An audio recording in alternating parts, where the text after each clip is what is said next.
This amazing religious tradition we share as Unitarian Universalists draws its faith from many sources. They used to be listed in our bylaws right behind those 7 principles. And first among them was direct experience of that transcending mystery and wonder affirmed in all cultures, which moves us to a renewal of the Spirit. We affirm and promote, says our third principle, encouragement to spiritual growth. Spiritual, that elusive term.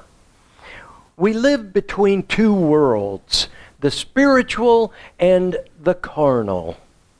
My life consists of an exercise in balancing the 2 of them.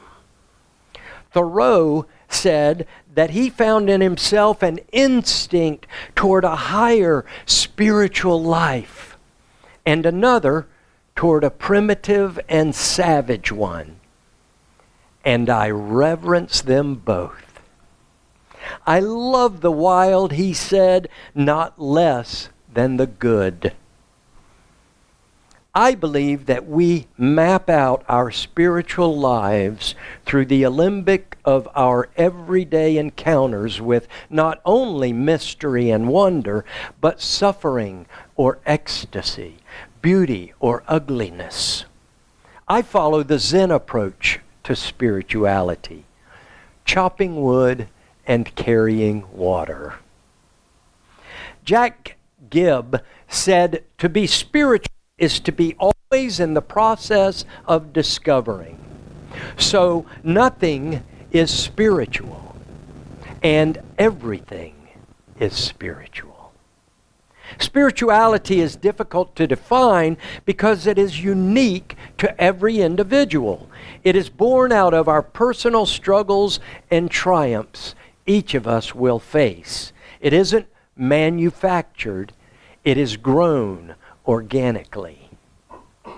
What are the connections between the spiritual and other aspects of our lives? Emotional, physical, psychological. What does it mean to be spiritual?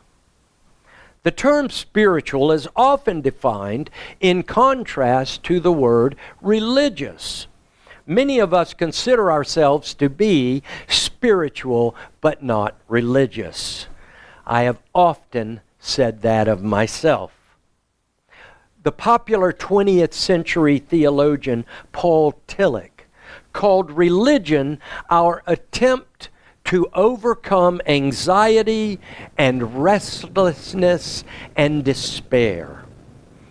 And I'm told that our second president, John Adams, who was also Unitarian, said this would be the best of all possible worlds if there were no religion in it.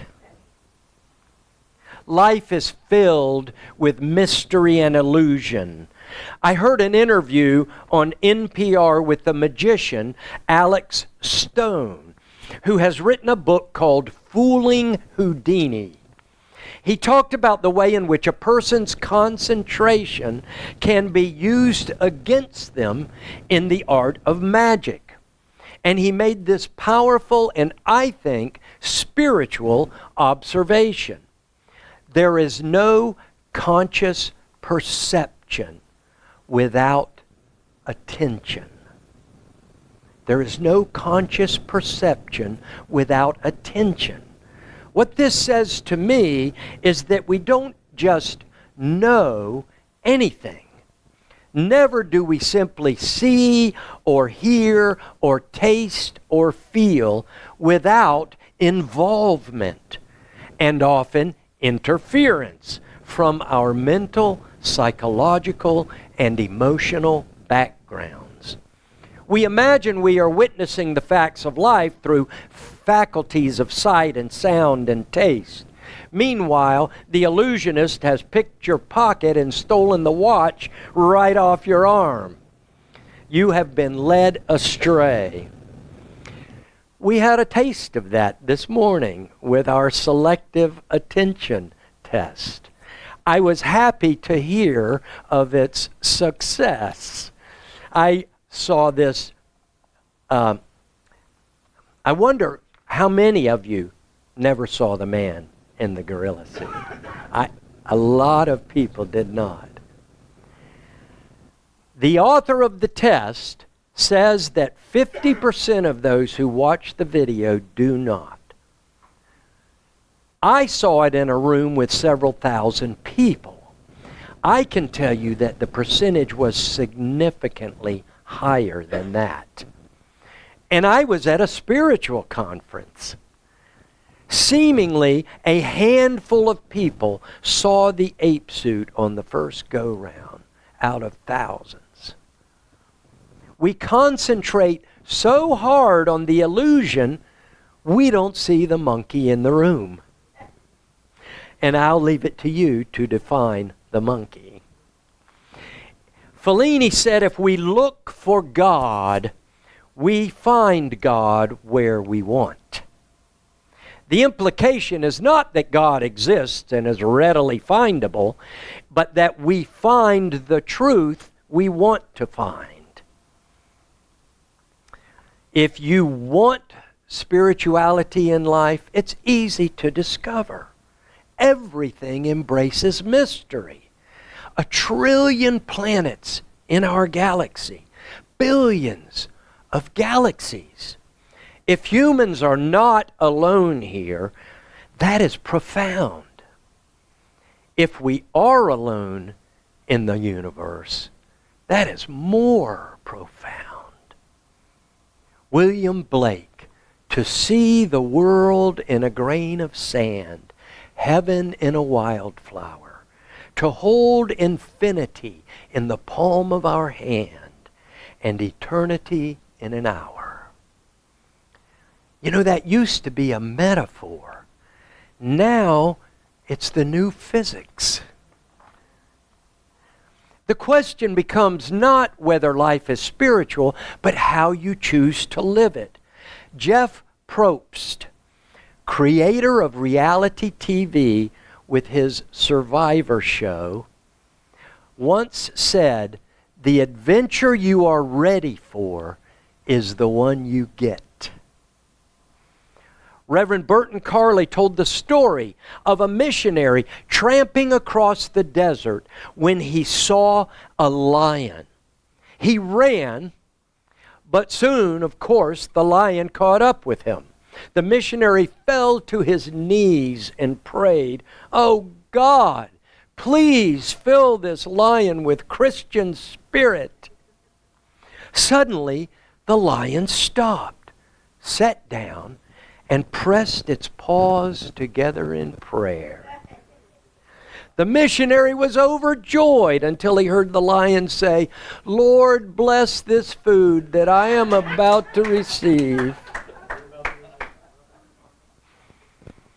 Thomas Merton wrote that it is in the desert of loneliness and emptiness that the fear of death and the need for self-affirmation are seen to be illusory. When this is faced, then anguish is not necessarily overcome, but it can be accepted and understood.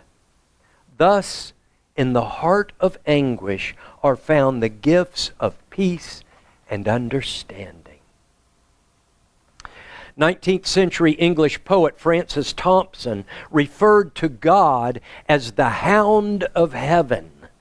And my friend Glenn in seminary was so fond of saying that means we search for God until God finds us. If you will pardon the metaphor, I believe the search for God is religion, and our being found is spirituality. I call it over-the-shoulder faith.